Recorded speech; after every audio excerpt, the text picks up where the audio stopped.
Charter's principle of respect for the territorial integrity of every country should be upheld.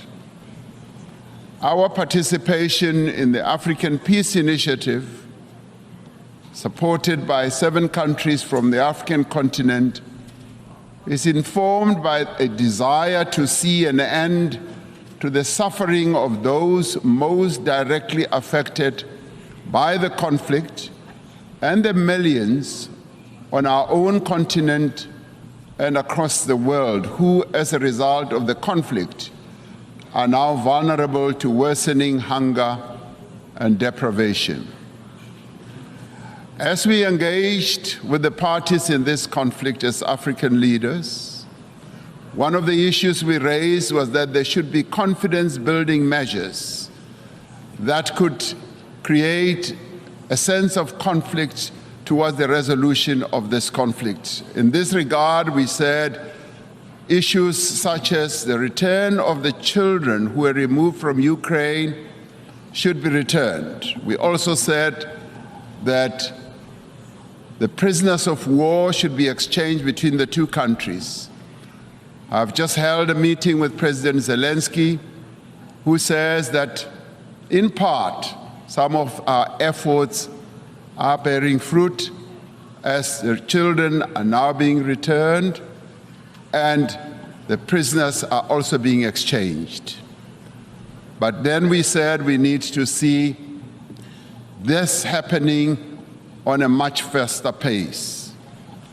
As the international community, we must do everything within our means to enable meaningful dialogue, just as we should refrain from any actions that fuel conflict.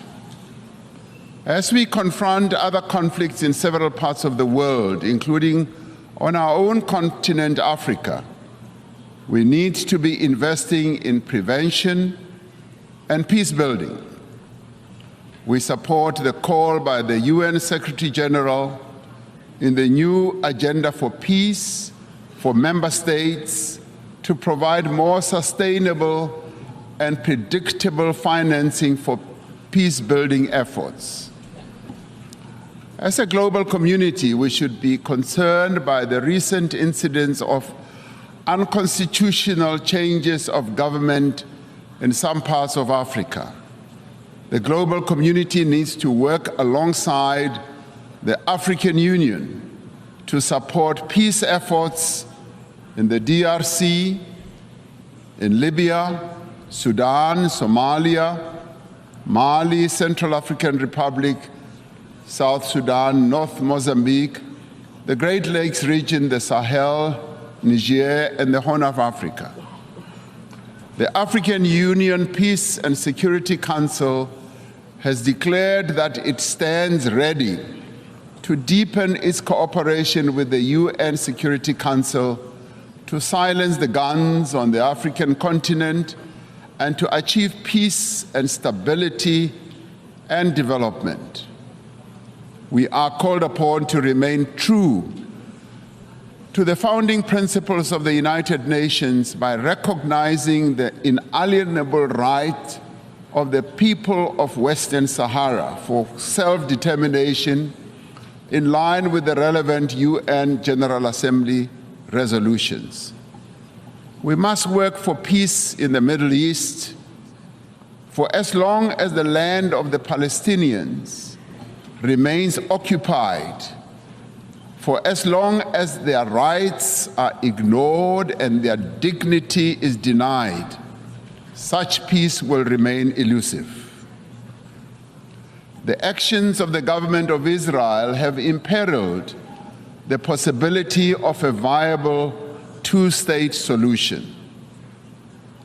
The principles of the UN Charter on territorial integrity and on the prohibition of the annexation of land through the use of force must be applied in this situation as well.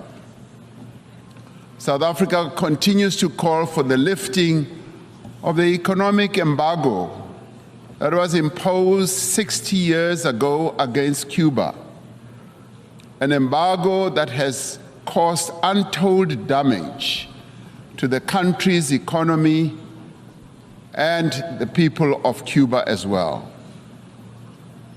The sanctions that are also being applied against South Africa's neighbor, Zimbabwe, should also be lifted as they are imposing untold suffering on ordinary Zimbabweans, but also have a collateral negative impact on neighboring countries as well, such as my own country, South Africa.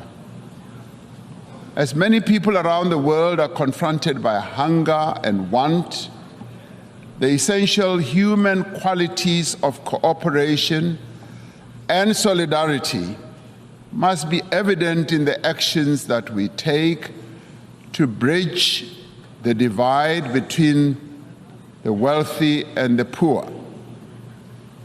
We must summon the necessary will and resolve to regain the momentum towards the achievement of the 2030 agenda. This means that we must address the fundamental developmental challenges that have long characterized as well our unequal world. To address the developmental challenges that face many people in the world, we are required to focus on targeted investment, on technology transfer, capacity building support, especially in key areas such as supporting industrialization, building infrastructure, ensuring that agriculture investment takes place, ensuring that there is investment in water, energy, education, and health. This also requires predictable and sustainable financial support, including supportive trade policies from the international community. We call on the partners of the wealthier countries to meet the financial commitments they have made. It is a matter of great concern to us from the Global South that these wealthier countries in the Global North have failed to meet the undertakings they made to provide $100 billion a year for developing economies to take climate action. This must be changed, and the money must be made available in the interest of development. We support the proposals outlined in the Secretary General's Sustainable Development Goal Stimulus. In particular, we support the call to tackle debt and debt distress that many countries, particularly in the Global South, are burdened by.